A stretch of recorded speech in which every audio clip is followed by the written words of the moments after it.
Wapendwa, habarini za asubuhi. Ati bakundwa, amakuru ya mu gitondo. Hebu nione ni wangapi nataka kuomba uraia wa Kongo. Ati arashaka gusaba ubwene gihugu bwa Kongo. Sasa kabla ya hapo nataka nijue mnao nifahamu muko wangapi. Ubwo mbere yuko asaba ubwene gihugu ashaka kureba abamuzi ngo bashira amaboko hejuru abarebe. Abasanzwe bamuzi. Oh, ni karibu wote. Ngo ni hafi ya bose. Asanteni sana. Ati murakoze cyane. Kwa wale ambao hawakunyosha mikono, kurabo batashiza amaboko hejuru, kwa jina ninaitwa Mzee Mujure. Amazina ye yitwa Mujure, umusaza Mujure. Nimetoka Tanzania. Yavuye Tanzania. Tena ni mshiriki wa kanisa la Musoma. Kandi numwizera w'itorero ry'Imusoma. Na nilipotoka huko, kandi ubwo yavagiyo, nilitumwa salamu kwenu. Yatumwe kubazanira intashyo. Kanisa langu la Musoma likanituma, itorero abamo rya Musoma ryaramutumye, lakini kwa sababu nilitumwa kuja hapa na mkutano wote wa Tanzania, ariko kuko yatumwe ni torero ryo muri Tanzania muri rusange kuza muri aya materaniro, kwa hiyo nikatumwa salamu na kanisa la Tanzania. Na nicyo cyatumye ahabwa intashyo n'itorero rya Tanzania. Ni wangapi mnapokea salamu hizo? Ni bangahe bakiri izo ntashyo? Asanteni sana. Ati nanone murakoze. Baada ya hayo, nyuma y'ibyo ngibyo, ninapenda nimshukuru Mungu. Arashaka gushimira Imana. Kwanza amenitunza mpaka kufikia umri nilio nao. Bwa mbere Imana yaramurinze kugera muri rugeragezemo rw'imyaka. Mimi nina miaka 70. Afite imyaka 70. Wangapi wana miaka 70 hapa? Ati abafite imyaka 70 gusubiza hejuru nibashire hejuru. Oho, awapo. Abafite 70 gusubiza hejuru.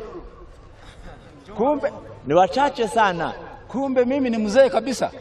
Kumbe burya ngo we ni umusaza cyane. Sasa nataka niwapeni ushuhuda. Ashaka rero kubaha ubuhamya kwa yale ambayo Mungu amenitendea. Kuri bya bindi Imana yamukoreye. Mwaka 96, muri 96, nilikuwa siwezi kusoma Biblia.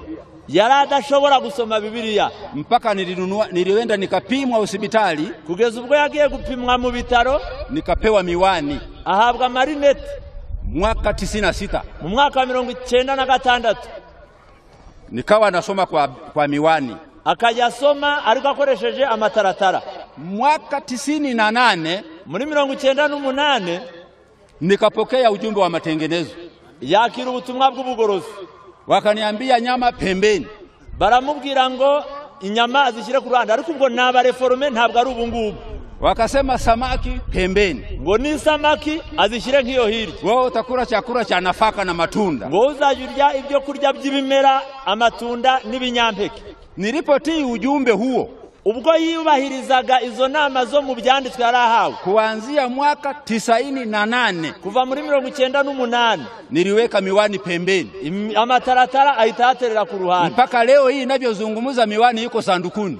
Kugeza muri uyu mwanya muvugana nawe amataratara ari mu isanduku. Na tangu 98, kandi kuva muri 98 mpaka leo 2019, kugeza buno muri 2019, Mungu ameongeza nguvu za macho yangu kwa miaka 21. Imana yongere imbaraga za maso ye mu myaka 21. Sasa si mimi namzidi Hezekia? None se nimuona yuko arushije Hezekia? Si Hezekia alirudisha nyuma kivuli madaraja 10. Nimuona yuko urugero rwa Hezekia rwasubiye inyuma igicucu cyasubiye inyuma ku ntambwe 10. Si mimi amerudisha nyuma madaraja 21. Nimuona yuko we cyasubiye inyuma intambwe 21. Na nina nguvu za kutembea kutoka Tanzania mpaka Kongo. Kandi akaba afite n'imbaraga zo kugenda akava Tanzania mpaka akagera Kongo. Hebu Bwana Mungu asifiwe sana. Rero Imana ihimbazwe cyane. Baada ya hayo, nyuma y'ibyo, sasa ninataka tujifunze neno la Mungu. Ashaka yuko twiga ijambo ry'Imana. Na kwa watu hawa wote, kandi n'aba bantu mwese, hakiri mimi ya kutoa neno kila mmoja alione linamfaa. ubwenge kugira ngo agire ubwenge bushoboye gutanga ibyanditswe ngo buri wese mu bari mu materaniro yumve icyo akibonye. Hiyo akili sina. Ubwo bwenge ntabwo afite. Hiyo akili anayo Mungu pekee. Ubwo bwenge ni Imana ibufite yonyine, ambaye anajua nikisema hili niyo izi yuko aramutse avuze ibi litawasaidia wote hapa, niryo rishobora kubagirira umumaro mwese. Sasa kwa sababu hiyo, kubw'iyo mpamvu rero sasa niombe agiye gusenga kugira ngo asabe Imana ibyo ngibyo bikore, ili Mungu anielekeze niseme nini, kugira ngo Imana imubwire ibyo avuga.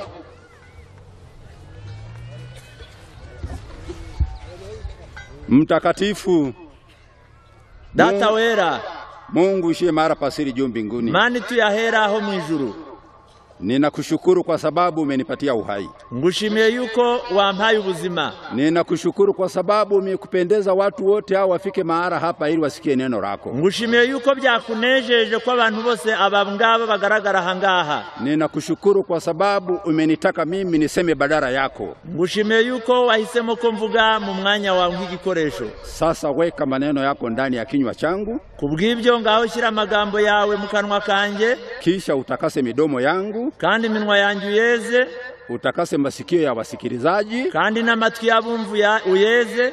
Baada ya neno hili, nyuma yuko iri jambo ryumvikana, wote wakugeukie. Abantu bose baraha baguhindukirire. Waliokuwa wanakwenda kinyume na neno hili, abari bari kugenda ibinyuranye n'ijambo ryawe, Baba utusamee na utufanye tutembee upya. Data utubabarire kandi uduhe kugenda ingendo nshya. Ninaomba nikiamini kabisa kwamba wewe ni mwenye hekima nyingi, nsabye nizeye yuko uri umunyabwenge bwinshi, na haya nayo yaomba utayatenda kwa sababu wewe ni mwaminifu na wa kweli. Kandi bingibi nsabye yuko uri bubikore kuko uri umwiringirwa.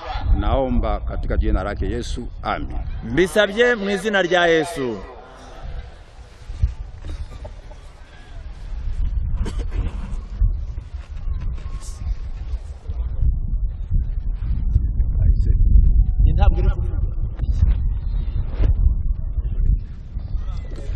Wapendwa,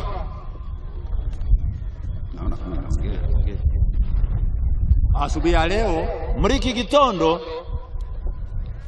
imenipendeza na imempendeza Mungu, biranejeje kandi byanejeje n'Imana kwamba tujifunze somo la Ukristo halisi. Kwaba abantu twakwigana namwe ikigisho kivuga ngo ubukristo nyakuri. Na kama kuna Ukristo halisi basi na Ukristo bandia upo. Kandi ubwo niba havuzwe ngo ubukristo nyakuri, ubwo n'ubukristo bw'icyitiriro nabwo burahari.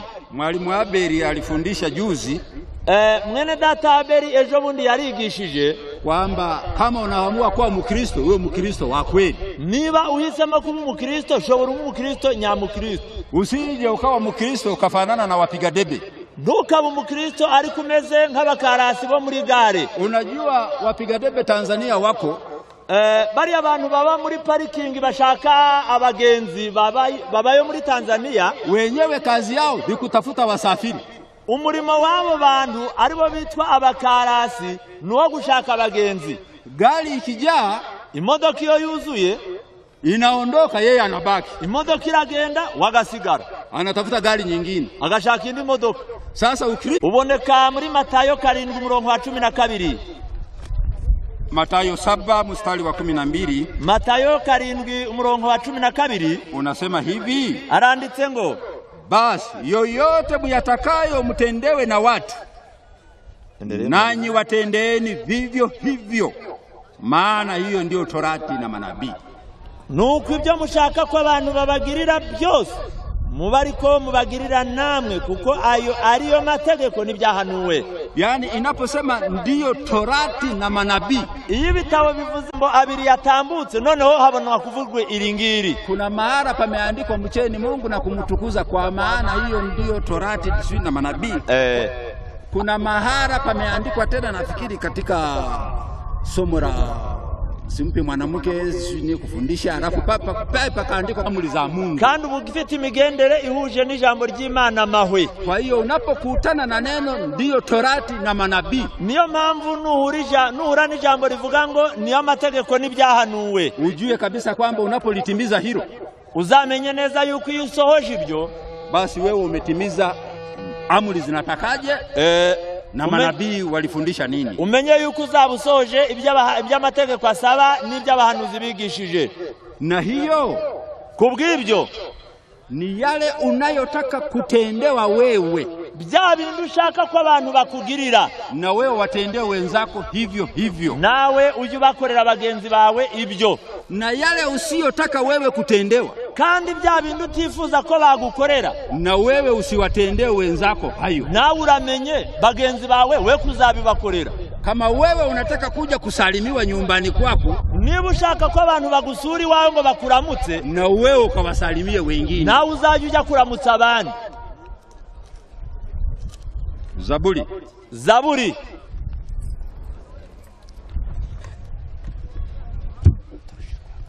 24 Zaburi mstari wa 3 una swali, umurongo wa 3 ari ikibazo, mstari wa 4 unajibu, none umurongo wa 4 ukagira igisubizo. Tusome. Turasoma. Ni nani atakayepanda katika mlima wa Bwana? Ninde uzazamuka umusozi w'Uwiteka? Ni nani atakayesimama katika patakatifu pake? Ninde uzahagarara ahera he? Swali hili ni moja. Iki ni kibazo. Kupanda katika mlima mtakatifu wa Bwana, uzamuka umusozi wera w'Uwiteka, na pia kupanda katika mlima wake, no kuzamuka mu musozi we. Swali hilo lina maana hivi. Iki kibazo ubusobanuro bwacyo n'ubu ngo, hivi ni nani tutakao kwenda mbinguni? None ninde uzaja mu ijuru? Na hilo swali likiulizwa hapa, kandi icyo kibazo kibajijwe aha, na linaulizwa sasa hivi, kandi ahangaha kirabajijwe, wote tunaweza kunyoosha mikono. Wasanga twese dushize amaboko hejuru ngo tuzajayo. Sasa kama wote tunataka kwenda mbinguni, none rero twese niba dushaka kujya mu ijuru, tumepewa maelekezo, twahawe icyerekezo cyangwa se twarangiwe inzira. Katika mstari wa 4, mu murongo wa 4, mstari wa 4 unasema, murongo wa 4 uravuga ngo, atakaye kwenda mbinguni, uzaja mu ijuru, ni mtu aliye na mikono safi, n'ufite amaboko atanduye, na moyo mweupe, n'umutima we uboneye. Sasa noneho tujifunze mikono safi. Aragira ngo iyi ngingo tuyitekerezeho, ivuze ngo amaboko atanduye. Usije ukafikiri ni ile mikono tulikuwa tunanawisha na Dalio kabla ya kuingia kwenye mkutano. Utaza kwibesha ukagira ngo nizandoke twari turuko gukarabwa na Dalio tugiye kwinjira mu materano hari ahakuri. Ukafikiri hiyo ndio mikono safi. Ngo wibwire ngo ayo niyo maboko atanduye. Mikono safi maana yake, amaboko atanduye icyo ashatse kuvuga, maana yake ni matendo mema, ni ibikorwa byiza. Tujifunze pia, kandi arashaka ko twiga katika kufanya matendo mema. Mu gukora imirimo myiza kuna angalizo, hari icyitonderwa.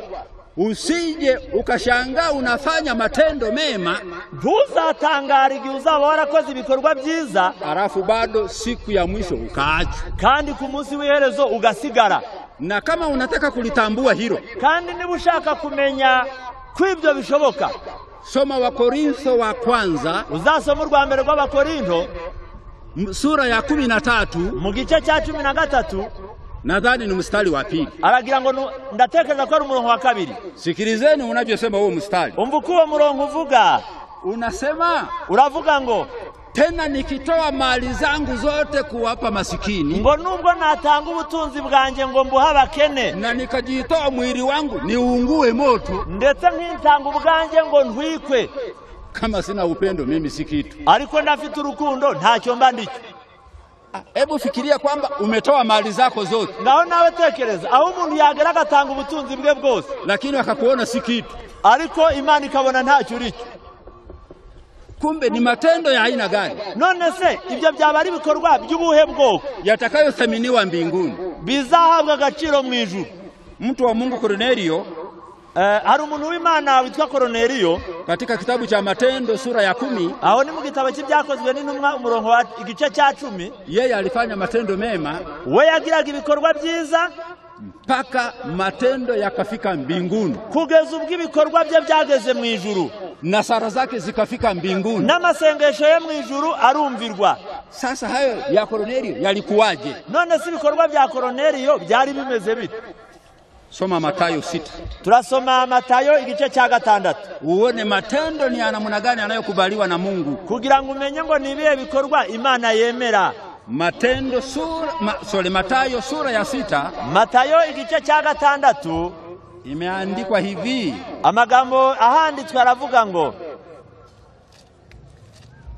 ni Mathayo igice cya 6 panaandikwa hivi, haranditse ngo, angalieni musifanye wema wenu machoni pa watu, mwirinde kugira ngo mudakorera ibyiza byanyu mu maso y'abantu, kusudi mutazamwe na wao, kugira ngo abantu babarebe. Kwa maana mukifanya kama hayo, kuko nimukora ibimeze bityo, ampati thawabu kwa Baba yenu aliye mbinguni. Nta ngororano muzabona kuri so mu ijuru. Katika kufanya matendo mema, iyo umuntu akoze ibikorwa byiza, usiongozwe na kutaka watu wakuone. Uramenye utazabiterwa no kugira ngo abantu bakurebe. Uongozwe na moyo wako, ahubwo uzayoborwe n'umutima wawe. Mungu anayekuona ndani ya moyo ndiye aone kusudi lako la kusaidia wahitaji. Imana ireba mu mutima wawe, igisanga mu cyifuzo cyo gufasha abakene. Lakini ukitaka kutoa ili wakuone, ariko nutanga kugira ngo bakurebe, utatoa matendo hayo lakini hautathaminiwa mbinguni. Uzatanga ariko mu ijuru nta gaciro bazaguha. Kuna ndugu zetu waliofanya matendo mema, hari bagenzi bacu bakoze ibikorwa byiza. Ninataka tujifunze kwa hao. Aragira ngo twige, ariko twigiye kuri abo. Danieli, arasoma Danieli mtu wa Mungu alikuwa na matendo mema. Danieli umuntu w'Imana yari afite ibikorwa byiza. Tusome Danieli sura ya 6. Danieli igice cya 6. Danieli sura ya 6. Danieli mu gice cya 6 kuna mawaziri na maamiri walitafuta makosa kwake ili waweze kumshitaki. Hari abaministre n'abagaba b'ingabo bashakishije uburyo bamurega. Lakini ukisoma katika Danieli 6 mstari wa 4 na wa 5, ariko yisomye Danieli igice cya 6 umurongo wa 5, panasema hivi, haranditse ngo, basi mawaziri na maamiri wakatafuta sana kupata sababu za kumshitaki Danieli kwa habari ya mambo ya ufarume, lakini hawakuweza kuona sababu wala kosa. Uhere ku murongo wa 4 ati, abatware bakomeye n'ab'intebe bashaka impamvu yose yatsindisha Danieli mu by'ubutware, ariko bamuburaho impamvu cyangwa igicumuro, kuko yari umwiringirwa ntabonekeho n'amafuti cyangwa igicumuro. Kwa maana alikuwa mwaminifu, wala halikuonekana kosa wala hatia ndani yake. Kuko yari umwiringirwa ntabonekeho n'igicumuro cyangwa icyaha.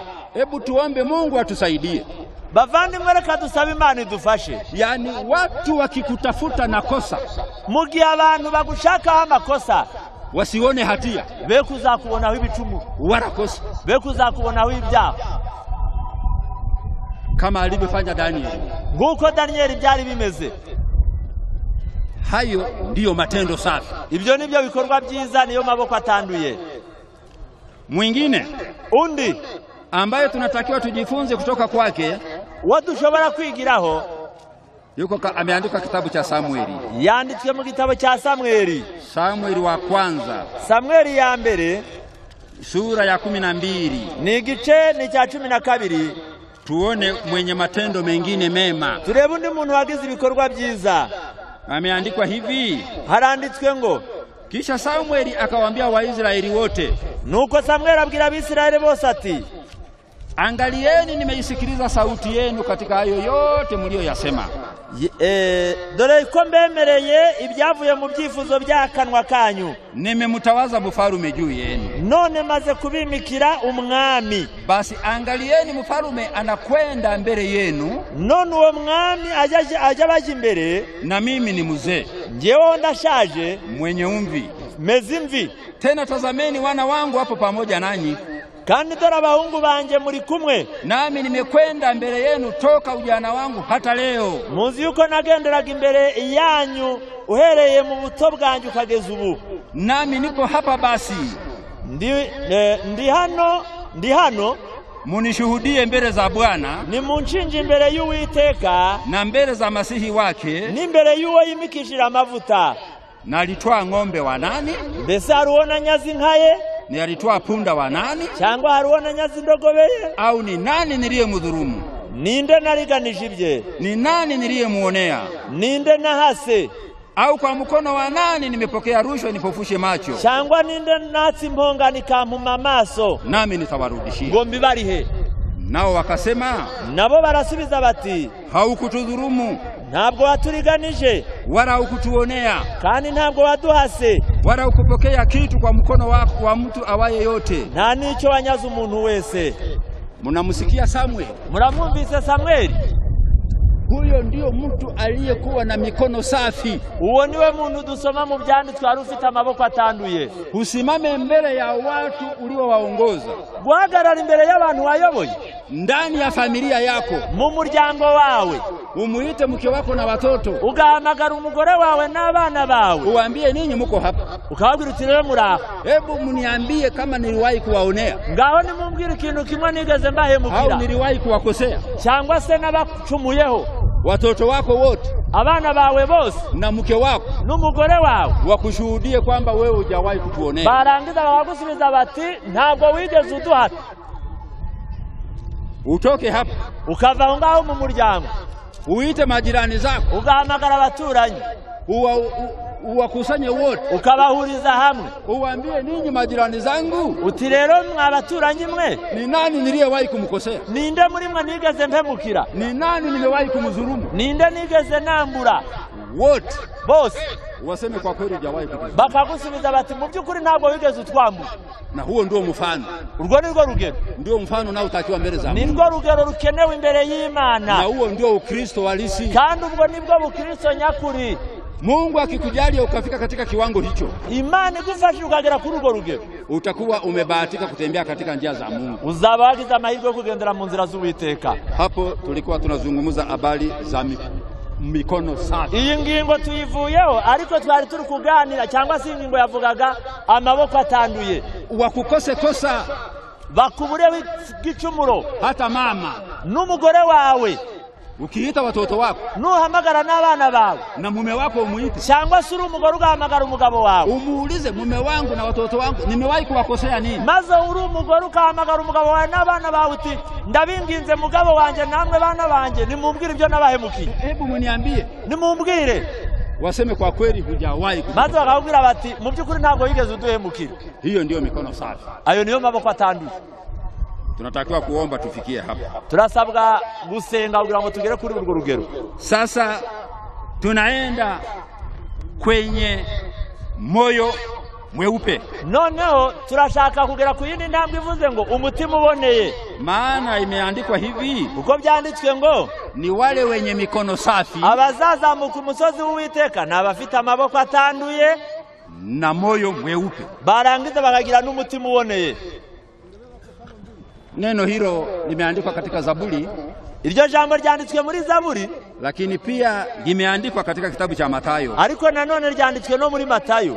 Matayo sura ya 5 mstari wa 8. Muri Matayo 5 murongo wa 8 pia wameandika hivi, nao haranditswe ngo, heri wenye moyo safi, hahirwa abafite umutima uboneye, maana hao watamuona Mungu. Uko aribo bazabona Imana. Wote hapa tunataka kumuona Mungu. Twese anga hatabajije, twese dushaka kubona Imana. Kuna watu wametoka zaidi ya kilomita hata 30. Mbese hano ntihari wabare abavuye kure y'ibirometero 30 wamekuja hapa, bakaba baje aha. Ukiwauliza wote mnataka kumuona Mungu, utakuwa wewe ndio ufai.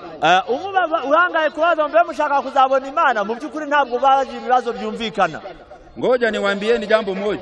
Anashaka kubabwira kiki jambo rimwe. Wakati nikiwa msabato kwenye makanisa association, ubwo yari umudiviyo ubwo yari mu idini ry'abadive, watu walikuwa wanaenda kufunga ndoa. Abantu bajaga gushingiranwa.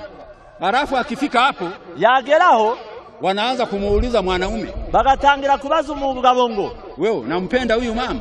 Wa mugabo we, uyu mugore uramukunda? Utamutunza? Uzamuitaho? Sasa hilo swali lilikuwa sio la busara.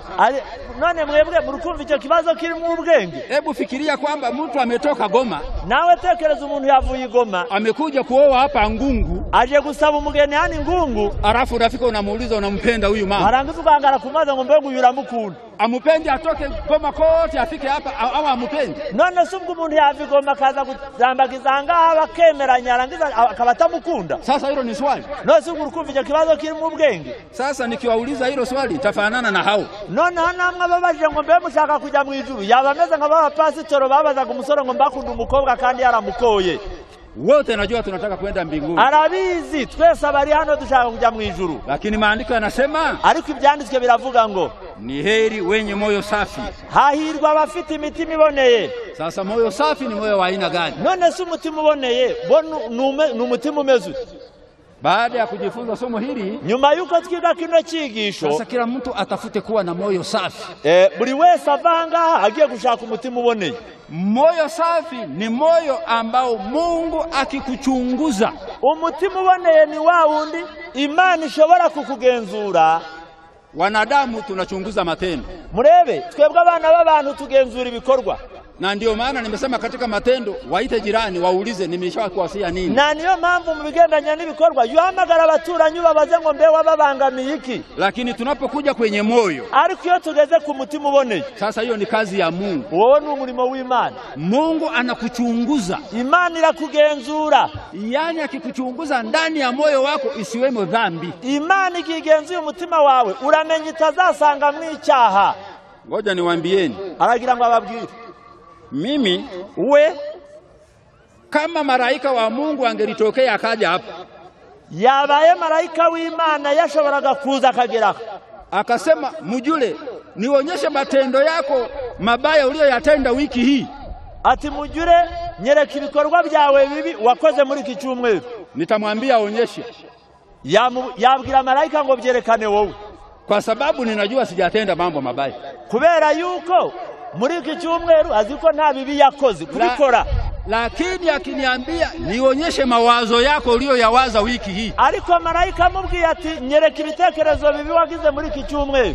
Tena hata sio wiki, ndetse nubwo bitasaba icyumweru cyose, hata niliyoyawaza tangu asubuhi tu, ahubwo kumubwira ngo nagaragaza ibitekerezo yagize kuva mu gitondo cy'uyu munsi. Nitamwambia malaika usionyeshe. Yabwira malaika ati uramenye mbabarira we kubigaragaza. Yani kama kuna kitu kinaanza kuchafuka katika maisha ya mwanadamu ni moyo. Niba hari ikintu gitangirirwaho guhumana mu bibereho ya mwene muntu ni umutima. Unajua inawezekana hata anaposimama hapa kuhubiri, mbese muzi yuko bishobora ko umuntu yanahumana ari hano ku ruhimbi. Inawezekana kuna anaofikiri lakini haka kazee sio kachawi yaka. Byanashoboka yuko waba uri mu iteraniro uyu musaza ari kubwiriza ugatangira kumwibaza utari ku uyu musaza buriya umurebye neza ntiwasanga ari umupfumu. Yani moyo unachafuka kwa haraka. Mu by'ukuri umutima w'umuntu wandura mu buryo bwihuse. Sasa ndio maana akasema mwenye moyo safi. Niyo mpamvu Bibiliya ivuze ngo hahirwa abafite imitima iboneye. Moja hiyo. Cyo ni cyambere. Mungu akikuchunguza ndani ya moyo wako asionemo neno baya. Imana ikizasuzuma mu mutima wawe ntigire ikibi iwubonamo. La pili, icya kabiri, moyo safi, umutima uboneye, ni moyo unaowatakia wengine mema. Ni umutima wifuriza abandi ibyiza. Yani bishatse kuvuga ngo hata jirani yako akitokewa na jambo jema, niba umuturanyi wawe hari icyiza yagezeho, hilo jema alilolipata ndugu yako na wewe ulifurahie. Icyo cyiza yagezeho mugenzi wawe nawe cyishimire. Yani kama ndugu yako amejenga nyumba na wewe bado umepanga, niba umugenzi wawe umuturanyi yubatse inzu kandi wowe ugikodesha, ufurahie unapoona huyo ndugu yako anapata pesa anajenga hiyo nyumba. Shimishwa nuko mugenzi wawe yabonye amafaranga kubaka inzu. Tena ikibidi uende ukampe hongera. Kandi niba bishoboka agende umugaragarize ko wishimanye nawe, na hongera ile itoke moyoni. Kandi uko kwishimana nawe bibe bivuye ku mutima. Hiyo ndiyo roho ambayo Mungu ameandika moyo safi. Uwo niwo mutima Bibiliya ivuga ngo ni umutima uboneye. Moyo ambao unafurahia mazuri ya wengine. Umutima uboneye ni umutima wishimira ibyiza abandi bagezeho. Ndugu yako akipata jambo zuri, mugenzi wawe nibabonye ikintu cyiza akinunua gari yaguze imodoka nenda kampe hongera genda umubwire ngo Imana ishimwe wateye agatamba na hiyo hongera itoke ndani ya moyo kandi iryo shimwe riba rivuye ku mutima.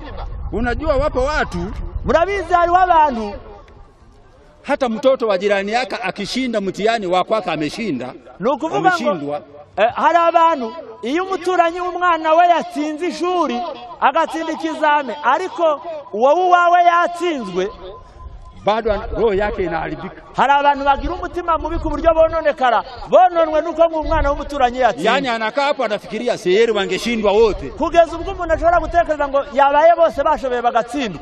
Huo sio moyo safi. Uwo ntabwo ari umutima uboneye. Yani kuna watu wana mawazo mabaya. Hari abantu bafite ibitekerezo bibi. Yani mtoto wa jirani yake ameshinda, umwana wa mugenzi wa akaba yatsinze na amechagulwa pengine kwenda kusoma zaidi Marekani.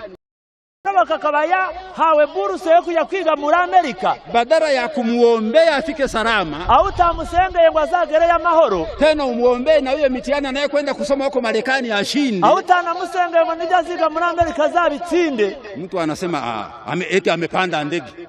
Muko munyagitima kiba kavuga ngo yuri indegera, hata hiyo ndege itaanguka. Yaba hiyo ndege yashobora kigahanuka. Yani unaombea hata ndege ianguke kugeza ubwo usabira ngo indege ihanuke, kwa sababu kuna mtoto wa jirani yako anaenda masomoni, kubera hari umwana wa muturanyi wawe ugiye mu mashuri. Na wapo wa aina hiyo. Hari wari no muri literana bafite imitima imeze nk'iyi, na wenye roho hiyo, n'abafite icyo gitima kibi, hautamuona Mungu. Ntabwo wazabona Imana ufite bene uwo mutima. Watakaomuona Mungu ni wenye moyo safi. Abazabona Imana n'abafite imitima iboneye, wanaofurahia mazuri ya wengine, abanezezwa n'ibyiza by'abandi, wanaowatakia wenzao mema, abakeneye ko abandi babona ibyiza. Moyo unaohuzunika kwa ajili ya mabaya ya wengine. Nanone umutima uboneye ni umutima ubabazwa n'ibyago byageze ku bandi. Nikisema maneno haya igavuga amagambo bavandimwe, na unajua sisomi, na murabona yuko atari gusoma kubwo gucungura igihe, kwa nini usomi? Lakini nataka niwaambie ashaka kubabwira ngo sisomi kila jambo kwa sababu nataka kuokoa muda. Ntabwo ari gusoma buri murongo bitewe nuko ashaka gucungura igihe, lakini kuna mahara nataka nipasome. Ariko arana ashaka gusoma kwamba moyo unaohuzunika kwa ajili ya mabaya ya wengine, umutima ubabazwa n'ibibi byageze ku bandi. Yani ninachowaambia ndugu zangu, icyo ashaka kubabwira bene data ni kwamba hata jamaa yako akipata labda amepata msiba, nuko na mugenzi wawe umuturanyi wawe igihe yagize ibyago, kule kwenda kwenye msiba wake kwifatanya nawe mukajana iyo mukiriyo, arafu kafika pale ukamwambia pole, ukagera nayo na ukamubwira ngo komera ihangane. Hilo neno linaandikwa kwenye kitabu cha Kumbukumbu. Iryo jambo mu gitabo cy'urwibutso ryandikwa. Hilo ngoja nilisome. Aragira ngo arisome, maana munaweza mukafikiri ni jambo dogo. Mushobora kwibesha mukagira ngo iryo ngiryo ni jambo rito. Ukurasa wa 398 ni igitabo cy'intambara ikomeye, n'urupapuro rwa 397 sura ya 27, ariko ni ikice cya 28. Ukabiri kumbukumbu ya maisha. Havuga ngo urubanza kagenzuzi. Sikilizeni mambo yanayoandikwa kwenye kitabu cha ukumbusho. Mwumve ibintu byandikwa mu gitabo cy'urwibutso, yatakayoandikwa mule. Ibyandikumwo kila tendo la haki litadumishwa milele. Buri gikorwa cyo gukiranuka kizahamwa mu gitabo cy'ubugingo. Kila jaribu lililopingwa litaandikwa humo. Buri gishuko watsinze kizandikwayo. Kila uovu ulioshindwa unaandikwa humo. Buri cyaha no gukiranirwa watsinze nabyo byandikwamo. Ninalo litaka ni hili. Irya shaka niri. Kila neno la fadhili lililosemwa, buri jambo ririmwe impuhwe wavuze, litaandikwa kwa uaminifu, rizandikanwa ubwiringirwa. Ukuvuga ngo malaika zaryandika neza. Kumupa jirani yako pole kwa sababu ya tatizo, kwihanganisha mugenzi wawe kubw'ibyago yagize. Yule unayetembea naye akajikwaa kwenye kidole ukamwambia pole. Umuntu uri kugendana nawe agasitara ukamubwira ngo komera ariko bivuye ku mutima. Hilo neno linaandikwa kwenye kitabu cha Kumbukumbu. Iryo jambo mu ijuru bajya baryandika. Kila neno la fadhili, inyandiko iravuze ngo buri jambo ryo guhumuriza, rihembura umutima, riwuhumuriza. Kwenda kumuona ndugu yako hospitali, kujya gusura mugenzi wawe ari mu bitaro, aliyefiwa, yapfushije. Hayo yote yanaandikwa kwenye kumbukumbu za mbinguni. Ibyo byose mu gitabo cy'urwibutso rwo mu ijuru kijya byandikwamo. Unajua wako watu, murabizi hariho abantu, mtu na jirani yake, muntu n'umuturanyi we anaugua, umuturanyi akarwara au anauguliwa cyangwa akarwaza, anaraza hospitali, akajyanwa mu bitaro, wiki inaisha, cyumweru kigashira, wiki mbili, byumweru bibiri, wewe kila siku unaenda una habari na huyo. Wowe ukajya mu murima buri munsi no kubitekerezaho, hamuna, uendi kumuona, tuje kumusura. Hilo pekee linakutosha wewe kuonekana mbele za Mungu kwamba mtu usiyefaa. Iryo ryonyine rirahagije gutuma imbere y'Imana ugaragara kudashikwiriye. Na ndio maana mara nyingine tunashindwa kuwapelekea watu hata neno la Mungu. Niyo mpamvu rimwe na rimwe tuyatubura uko tujyanira n'abandi ijambo ry'Imana. Mtu amekaa hospitali mwezi, none se umuntu wabaye mu bitaro kwezi nawe ibaze, na hujaenda kumuona, wari wajya kumusura, hivi hiyo utampelekea neno la Mungu atakusikiliza? None ibyazoroherwa uzamujyanira ijambo ry'Imana mu rugo we akumve, hata kusikiliza hawashobora kukumva, maana ataona hata wewe hilo neno nalo lisema ufanane nalo, azajya abona ibyo uri kuvuga utanasa nabyo. Moyo safi, umutima uboneye, ni moyo usiopanga kulipiza kisasi, ni umutima udategura kuzihorera.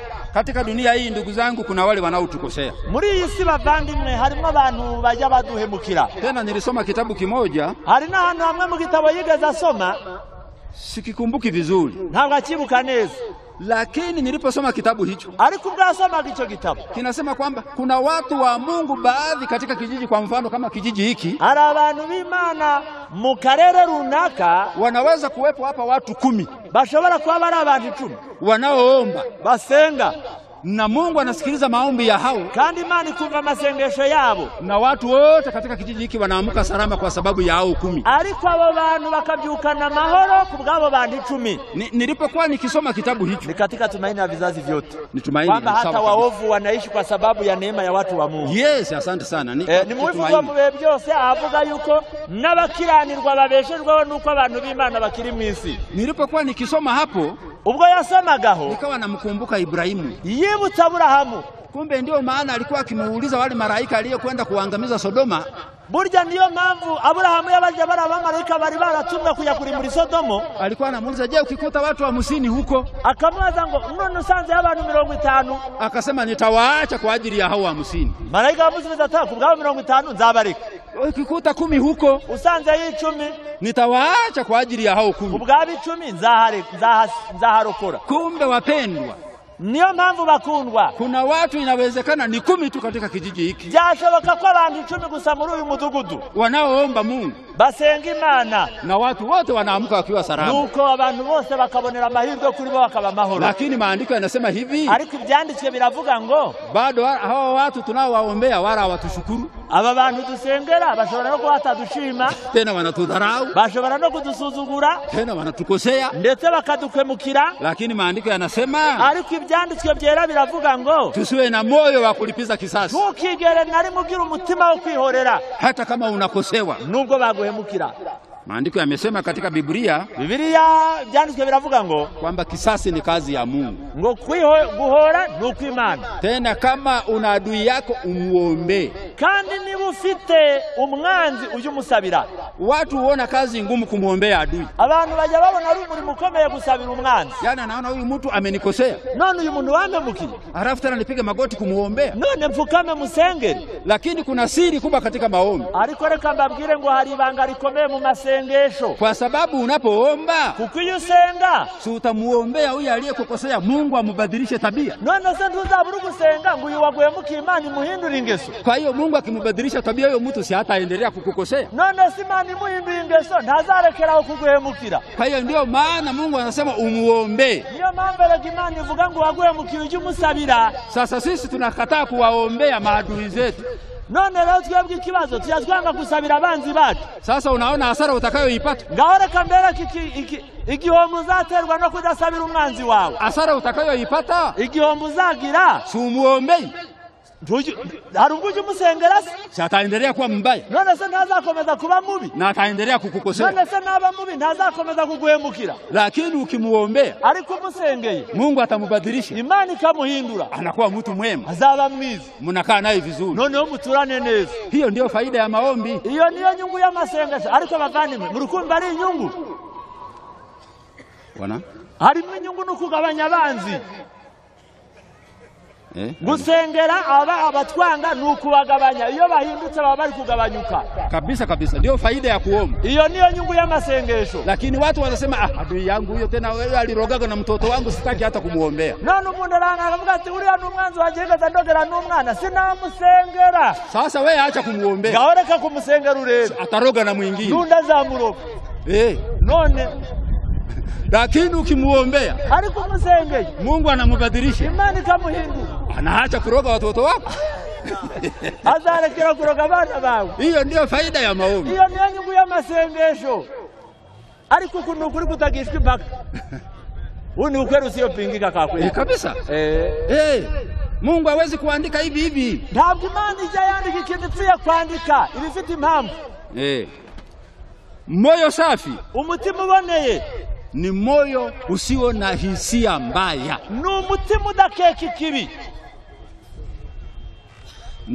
udakeka ikibi ku bandi unajua ndugu zangu urabizi bavandimwe tena hiyo dhambi tunayo wanaume kandi icyo cya gukeka abagifite cyane n'abagabo na hasa wanaume walionunulia wake zao simu cyane aba bagabo mubona baguriye abagore baba amatelefoni nibo bafite icyaha cyo gukeka hao ndio wana dhambi za hisia nibo bafite ibyaha byo gukeka cyane ukimpigia mke wako simu iyo telefoni umugore wawe alafu mama hapokei simu uwo mugore akaba atakiriye telefoni mawazo yanaruka kichwani ibitekerezo bihita bisimbuka mu mutwe huyu mbona hapokei simu uyu mugore ko atari gufata telefoni huyu ana wanaume tu buriya ari kumwe n'abagabo sasa mbona hajapokea simu none ko adafashe telefoni alafu unakwenda nyumbani ukirudi waba utashye ugeze mu rugo bila salamu nta kumusuhuza nilikupigia simu ntagu telefoni mbona ukupokea kutayifashe anakuambia mume wangu mimi simu ilikuwa chumbani akakubwira ati mugabo wanje telefoni yari iri mu cyumba nimekununulia ya kuweka chumbani none se nakuguriye telefoni yo kujyushyira mu cyumba hiyo simu ni ya mkononi iyo telefoni niyo mu ntoke sio ya mezani ntabwo ari yo ku meza wewe ulikuwa na mambo yako tu wewe wari ufite ibindi urimo tundabizi lakini wapendwa ndugu zangu ariko bavandimwe koko wanaume wenzangu yemwe bagabo bagenzi banje una habari mama anaamuka asubuhi anapiga deki urabizi yuko umugore yabyutse kuba afite amazarimo sima abanza yakoropa aba anapiga deki na simu mkononi none azajya koropa afite na telefoni mu ntoki atafua ameshika simu mkononi none azajya afite telefoni sasa wewe unapiga simu mama anafua wewe unaanza kuwaza mambo mengine none uri gutelefona umugore atafata telefoni ugatangira gutekereza ibindi alafu bahati mbaya hawana mifuko ya suruali asante sana hata hilo umenisaidia na wakina mama hawana mifuko kweli kwenye magauni bafite imifuka ku ngutiya zabo cyangwa ibitenge sasa wewe unapiga simu tu unasema kwamba kama haipokei huyu ana mwanaume none wewe igihe telefone ngo nukaza fanya telefone ubitekerezo bigahita bivuga ngo ubwo ari kumwe n'abagabo na unaandikiwa dhambi ubwo ako kanya mwizira icyaha gitacyandikwa kuri wowe na ni dhambi ya hisia ni icyaha cyitwa gukeka hebu niwaulize wanawake arashaka kubaza mwabagore mwe waume zenu wana tabia hiyo mbese mwabagore mwe abagabo banyu bafite iyo ngeso hata wakijibu atusikii au wanaogopa kujibu au mnaogopa ese muri gutinya gusubiza hamujagombezwa kwa sababu mlichelewa kupokea simu ntago mwari mwatonga ngo mwakererewe gufata telefoni kama labda tuwaone ambao waliwahi kugombezwa kwa sababu ya kutopokea simu endelea asante kama amuko basi wanaume wapo wamebarikiwa noneho niba burya mutari mwatonga burya abagore bino mwarahiriwe lakini Tanzania wako ariko Tanzania ari icyo kibazo ambao wamegombeza wake zao kwa sababu alichelewa kupokea simu abagiye batonganywa n'abagabo babo bitewe nuko bakererewe gufata telefoni mwingine anasema mume wangu simu ilikuwa kwenye chaji undakavuga ati telefoni yanjye yari gucajingwa unasubiriga saa za kukupigia ndio unaipeleka kwenye chaji nuko umugabo akamubwira ati buryo ujye utegereza igende ku telefoni akaba ari ngo yicajinga yani ugomvu unatokea na nuko intambara ikabiratangira na hapo unakuwa umeandikiwa dhambi. kandi aho ngaho mu ijuru cyagita cyandikwa. Ukisoma kitabu cha Adventist Home, iyo somye igitabo cyitwa urugo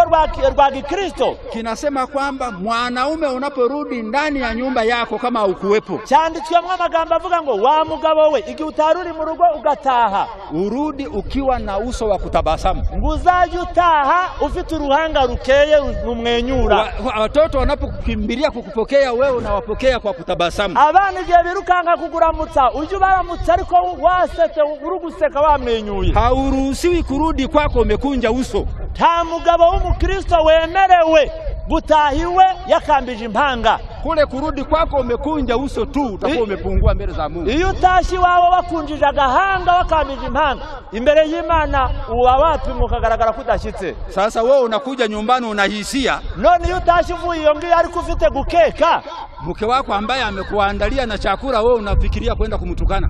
None umugore we yateguye ibiryo naho wewe wateguye ibitutsi. Hiyo moyo wa hisia ni moyo usiotakiwa. Icyo gitima cyo gukeka ntabwo ari umutima wazaja mu ijuru. Moyo safi, umutima uboneye, ni moyo unaomtegemea Mungu. Ni umutima wiringira Imana, wishingikirije ku Mana. Hata kama wewe ni tajiri, nubwo waba uri umukire, hata kama una mali nyingi, nubwo waba ufite ubutunzi bwinshi, lakini ujue kwamba hiyo mali yote sio kitu. Ariko uje umenya yuko ubwo butunzi ntacyo burico. Uwe ni mtu wa kumtegemea Mungu. Ubu wo kwishingikiriza ku Mana. Ujue kwamba bila Mungu hata hii mali nisingeipata. Uje umenya yuko Imana itabishaka nubwo butunzi utari bubone. Ujue kwamba kama si Mungu hata uzima afya nilio nayo nisingekuwa nayo. Uje umenya yuko atari Imana ndetse n'ubuzima ufite nabwo utabugira. Usije ukapata mali ukainuka. Uramenya utazagira ubutunzi ukagira umutima wibona, ukawa na kiburi, warangiza ukagira ubwibone. Uwo sio moyo safi. Uwo ntabwo ari umutima uboneye. Mtu mwenye moyo safi, umuntu ufite umutima uboneye, ni yule anayewahurumia wahitaji na masikini. Ni wa wundi ubabarira abakene n'imbabare. Mumesoma sura ya 80 ya Tumaini? Mbese mwasomye ikigwa cya 80? Sura ya 80 cy'uwifuzwa katika kaburi la Yusufu. Mu kigisho kivuga ngo mu gituro cya Yosefu. Nilijifunza hapo, yasomyemo amagambo yarayize. Tabia ya Nikodemu ikanigusa sana. Ngo yakabakabwe n'umutima wa Nikodemu.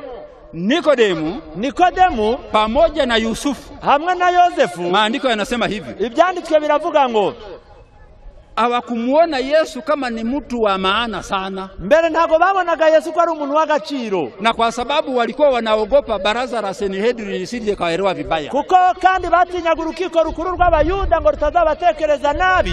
Hivyo ndivyo ilivyoandikwa. Niko byanditswe. Na ndiyo maana Nikodemu alimfuata Yesu usiku kwenye mlima wa Mzeituni. Niyo mpamvu Nikodemu yakurikiye Yesu nijoro ku musozi wa Elayono.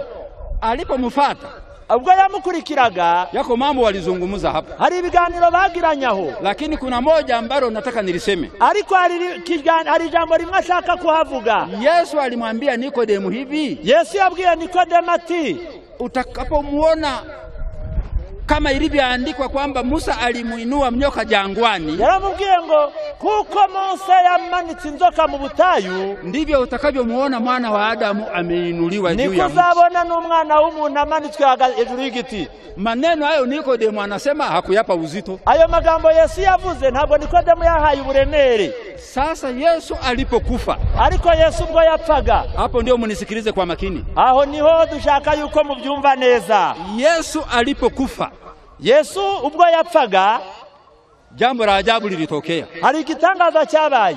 Wale wanafunzi wote waliokuwa karibu na Yesu, za ntumwa zose zari bugufi bwa Yesu, Yesu alipokufa, Yesu igihe yapfaga, wote wakarudi nyuma. Bose basi binyuma bariruka baramuhana. Lakini Yusufu pamoja na Nikodemu ambao walikuwa karibu sana, ariko Yosefu na Nikodemu batari begeranye na Yesu cyane. Nikodemu alipoona kweli Yesu amekufa tena ametundikwa msalabani kama alivyomwambia siku ile usiku, Nikodemu ubwo yabonaga Yesu yamanitswe ku giti kuko yari yarabimubwiye muri rya joro, moyo wa Nikodemu na wa Yusufu wote ulirudi kwa Yesu. Umutima wa Yosefu na Nikodemu yose bayeguriye Yesu.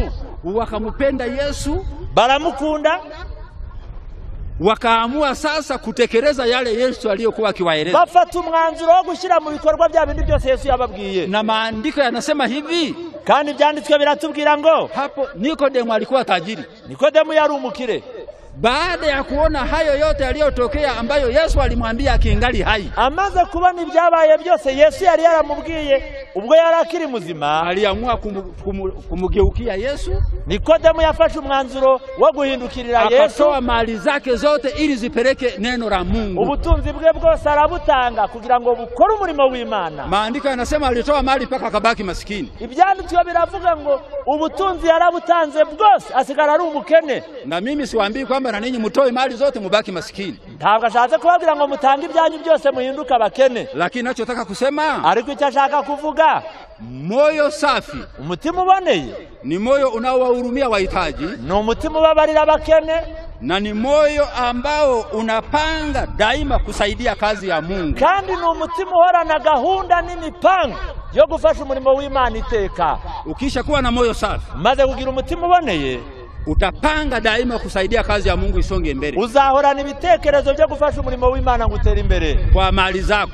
ukoresheje ubutunzi bwawe, utawasaidia maskini, uzafasha bakene. Na mara nyingi tunaposema neno kusaidia maskini, kandi bihe byinshi iyo turi kuvuga ngo gufasha bakene, kuna watu wanadhani kwamba jukumu la kusaidia maskini ni la matajiri. Hari igihe abantu bajya bibwira ngo inshingano yo gufasha bakene ni y'abakire. Lakini nachotaka niwaelezeni leo, ariko icyo nshaka kubabwira uyu munsi, yeyote unayemupita uwezo wewe ni tajiri kwake. Ni kweli. Aravuze ngo buri wese urusha ubushobozi kuri we uburi umukire kabisa. Mwabyumvise? Kama mwenzako hana miguu na wewe una miguu, niba mugenzo adafite amaguru wowe uyafite, hiyo wewe ni tajiri. Ubwo wowe uri umukire uramurusha.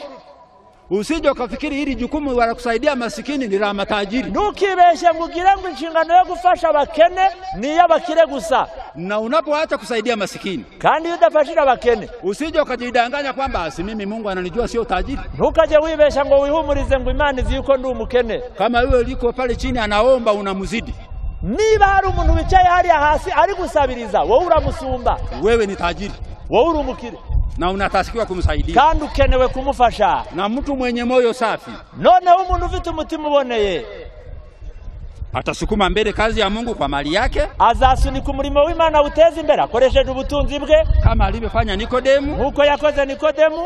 Mtu aliye na moyo safi, umuntu ufite umutima uboneye, atawasaidia wahitaji, azafasha abakene, kama alivyofanya Kornelio. Nkuko yakoze Kornelio. Mungu mpaka Mungu akamtuma malaika, kugeza ubwo malaika amusubiza, amutuma Yesu, Imana ituma malaika akamwambia sadaka zako, aramubwira ngo amaturo yawe. Au mnafikiri alikuwa anatoa sadaka kanisani? Cyangwa mugira ngo amaturo yajyanaga mu idini? Zilikuwa ni sadaka za kusaidia wahitaji, yafashaga bakene. Ndiyo shughuli aliyokuwa anajua Kornelio. Nicyo kintu Kornelio yakoraga gusa, nda pamoja na kuomba daima, nyuma no guhora asenga ubudasiba, mpaka Mungu akatuma malaika. Kugeza ubwo malaika ajya kumubwira ngo amasengesho yageze mu ijuru. Maombi ya huyu mtu amefika mbinguni, yuko amasengesho yageze mu ijuru, misaada anayoitoa imefika mbinguni, kandi ko n'amaturo ajya turagafasha bakene ko nabyo byagezeyo. Hebu tubaki tukijiuliza jambo hilo. Noneho reka dusigare twibaza iki kibazo, saidia wangapi? Wafashije bangapi?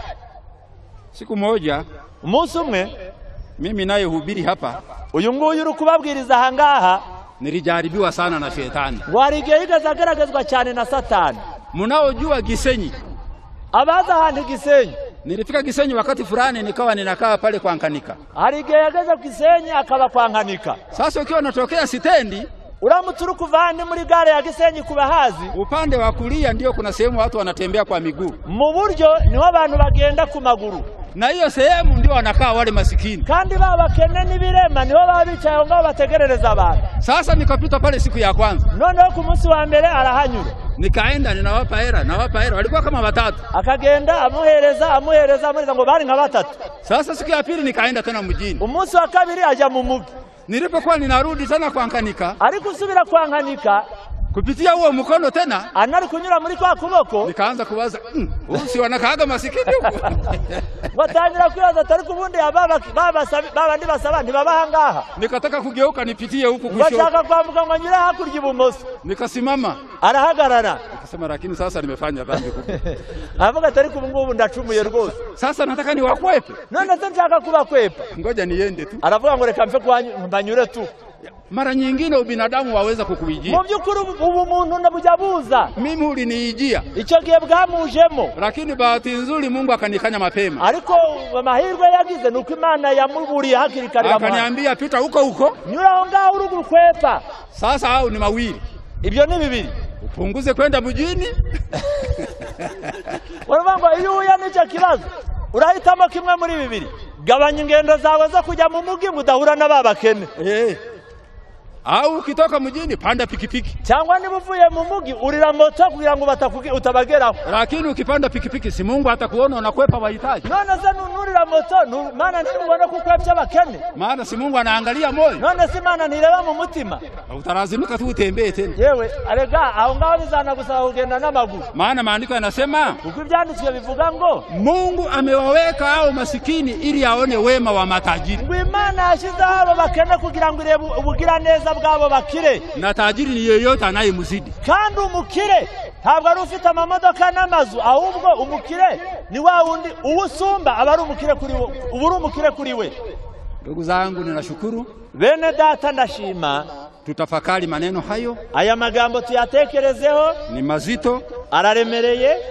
Unajua unapoambiwa kumuombea adui, murabizi iyo ubwiwe ngo usabira umwanzi wawe. Kama hauna adui unaweza kuona ni jambo jepesi. Uramutse udafite umwanzi wakumva ko ari ibintu byoroshye. Lakini kama unaye, ariko niba ufite umwanzi utaona ni jambo gumu. Ni jambo rikomeye cyane. Lakini maandiko yanasema, ariko ibyanditswe biratubwira ngo bila Yesu, hatari Yesu sisi hatuwezi neno lolote. Ntacyo twashobora gukora. Yote haya tuliyojifunza hapa, ibi byose twize ahangaha, ukitaka uyaweke kwenye vitendo, niba ushaka kuyashyira mu bikorwa, mpaka umuombe Yesu. Ni ngombwa kusaba Yesu. Yesu akuwezeshe. Yesu akagushoboza. Vinginevyo bitari ibi unaweza ukajitakasa kama somo la mwalimu. Wakwiyeza nguko batwigishije kwamba wengine watajitakasa, abandi bo baziyeza. Hautakiwi ujitakase mwenyewe. Ntabwo wemerewe kwiyeza ubwawe. Unatakiwa utakaswe na Mungu. Ahubwo birakwiriye yuko wezwa n'Imana. Kwa hiyo asubuhi ya leo, kurigibyo muri iki gitondo cya none, tuombe Mungu atutakase. Tusabe Imana twese. Tupeleleze ndani ya mioyo yetu. None twisuzume mu mitima yacu. Kama utaona kuna kasoro katika moyo wako, niba ubona hari ikikibura mu mutima wawe, uombe Mungu. Usabe Imana akubadilishe, iguhindure.